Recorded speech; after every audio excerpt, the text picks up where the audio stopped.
And welcome back to the Power Accountability League. I'm your pal, Dan L. This is my channel. I'm probably related to Cal L.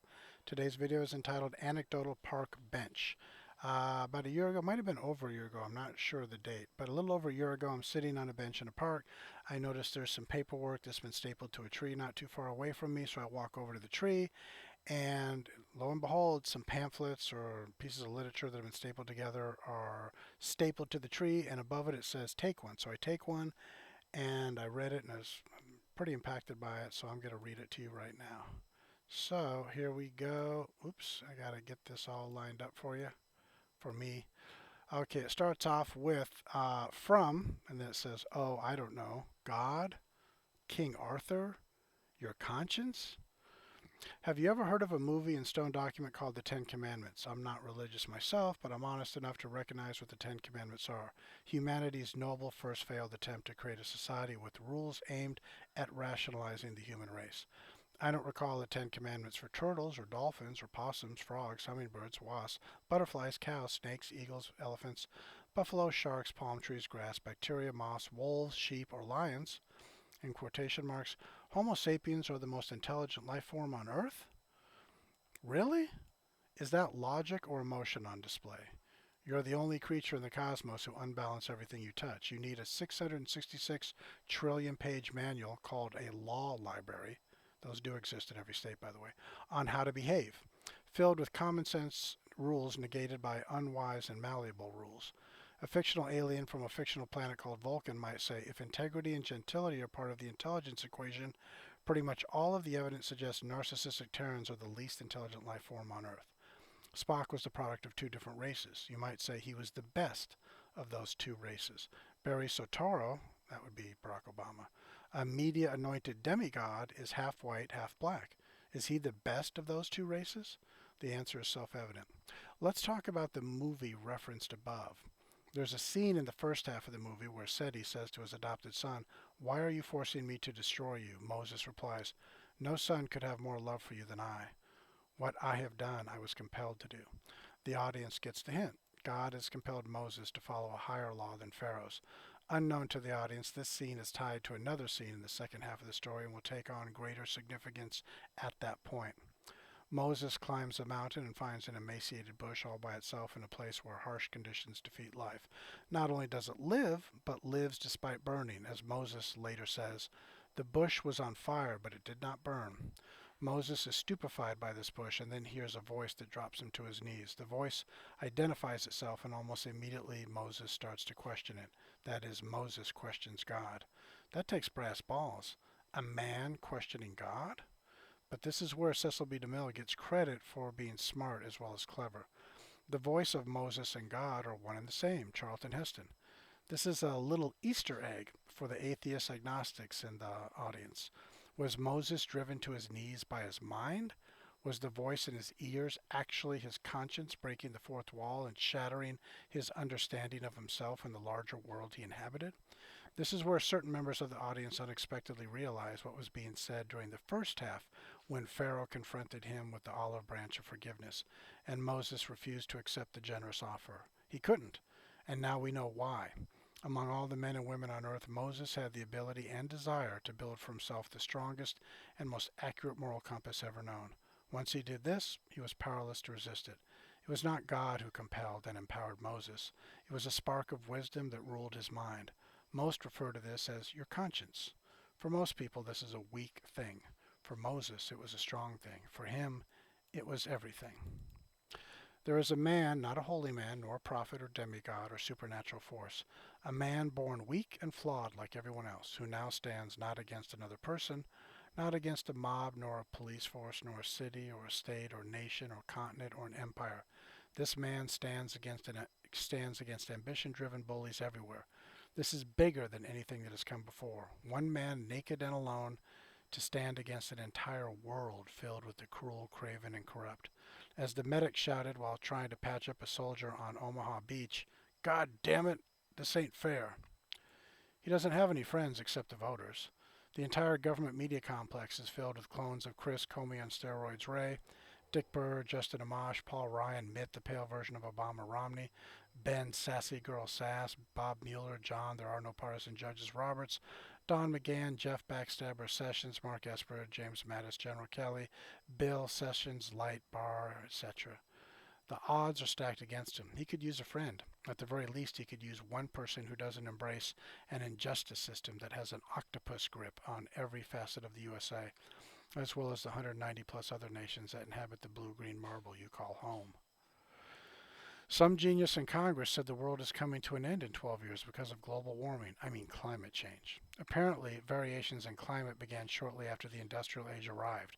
It makes sense because in the historical document Camelot, King Arthur sings these words to Guinevere: "The crown has made it clear the climate must be perfect all the year." So there you have it. All the scientific proof you need. The climate was unchanging and perfect before the evil USA was born. I'll tell you what else is going to happen in 12 years. The USA is going to be a banana republic, and not the fun kind you find at the shopping mall. The most populous state in the Union already is on the road to Venezuela, and it's working really hard to suck the other 49 states down into a hole with it because misery loves company. It's a quick road from California to third world status. The United States is on that road and driving at 159 miles an hour while picking up speed. The 244-year-old experiment is rapidly coming to an end. Doesn't have to.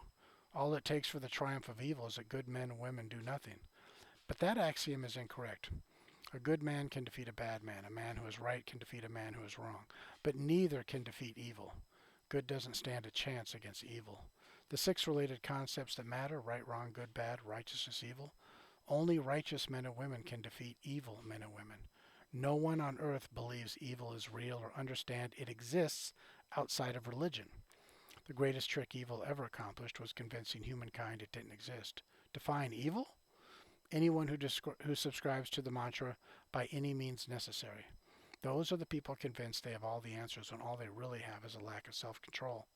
You know them as Antifa, or maybe BLM. Has the government done anything about that terrorist group? Nope. Soros funds several organizations designed to destabilize the governments. Designed to destabilize governments. So where is the fervor to stop him? You seriously think it's only Russia that is a threat to a better world? The people attacking DJT supporters only have two tricks: name calling and violence. They don't have any ideas worth preserving on their side. They have the imploding societal institutions, but DJT has the inspiration. Future generations will accuse those currently alive of leaving the world worse than they found it. They will be correct, for they will be trapped in a world ruled by globalist billionaires like Steyer and Bloomberg, Marxist China, and the totalitarian allies of both. The new dark age, the avoidable dark age. You're living in a time when a United States governor who's also a pediatric neurologist has swapped this oath: first, do no harm, for this oath: let the mother and doctor kill the newborn. It's Ramesses' job to decree innocent children should be murdered, not the job of the governors of 50 states. I hate the phrase "think of the children." It's been abused and overused, but for the first time in over 1,000 years, it's apropos. Evil wants to murder the future. The first step is killing the truth. The second step is murdering the defenseless innocent. Find a way to be better than human. And then in the same document, there's the lyrics to Camelot. And then underneath that, it says, you know what I like about weather and the climate? Both are unpredictable. And then it says in small lettering, psst, would you like to know the most important moment in human history? Yes? Good choice. It was that moment you were watching Breakfast at Tiffany's with that someone. By the end of the movie, you were holding hands when Miss Golightly pushes her cat out of the cab onto a busy street into a downpour. Mr. Varjak has had enough and goes to rescue the cat. Holly's character is forged in that moment. She decides to no longer be a frightened, vain, selfish girl, but instead to try and be a grown woman. She exits the cab and runs back to find her cat. She asks Paul if he has seen the cat. He says no. She rummages to a back alley, finally finding her wet, frightened, confused cat after he meows longingly for her. She picks up the cat and covers it with her raincoat. Then she walks toward Paul and starts to cry. They hug and kiss with the cherished pet protectively pressed between them. Then you notice that someone you're holding hands with is crying. Turns out it wasn't someone, it was a special someone. And you said to yourself, this is the someone I've been looking for. I'm going to stay with them for as long as they'll have me.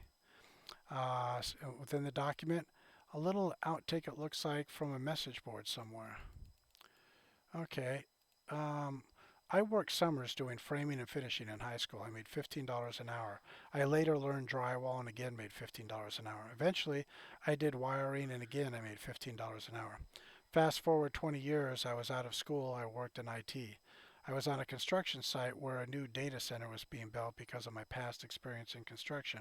I was asked to take a look at the project. I did not see the mix of people I once worked with.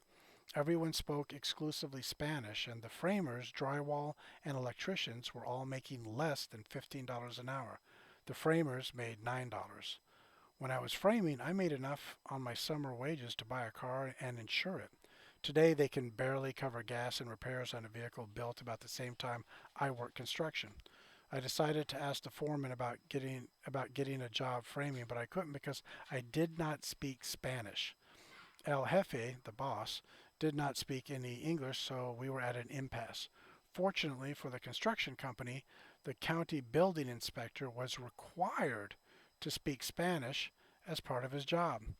I wonder how many Americans who are exceptionally skilled with their hands are currently unemployed and homeless while perfectly suitable and honorable jobs are filled with lower skilled workers who are not here legally. Sorry to run on so long, but this hurts me personally because I knew some really good salt of the earth guys that worked hard, supported their families, and taught me a lot who are most certainly crushed by this. For some of those men, construction literally saved their lives by giving them a second chance after making some poor life decisions. Then it gives a hyperlink to, I guess, the YouTube. So there's a YouTube video this is posted under. Then you come across another part of this document. It says Nancy Pelosi. Then it says 7 prayerful sins of the pro-abortion, anti-traditional family super Catholic. Number 1, argues for abolishing the Electoral College. Number 2, argues for lowering the voting age to 16. Number 3, implied in a recent press conference she is in favor of a violent revolution against her political opponents when she invoked the King of England and the USA's war against him in the 18th century. Number 4, applauds her committee leaders when they illegally seized the phone records of their opponents. Number 5, after the 2018 election, she said publicly she is co-equal to the POTUS in constitutional authority of power. I think she did say something that stupid. Um, Number 6, has said publicly the American economy is at one of its lowest points in history under the current POTUS. Well, according to her, the current POTUS, well, at the time she said that, which was long before 2020, that wasn't true. But she certainly made it come true. Now I'm just editorializing. And number 7, has said the world is coming to an end in 12 years. So those are the 7 things that were attributed to Nancy Pelosi. I find them accurate. Um, and obviously revealing as well as accurate. So there we go. Anyway, well, so that's the whole thing. That's today's video. You can drink it all in and decide for yourself what to make of it. Anyway, thanks for stopping by, and hope to see you back here in the future. Take care. Bye bye.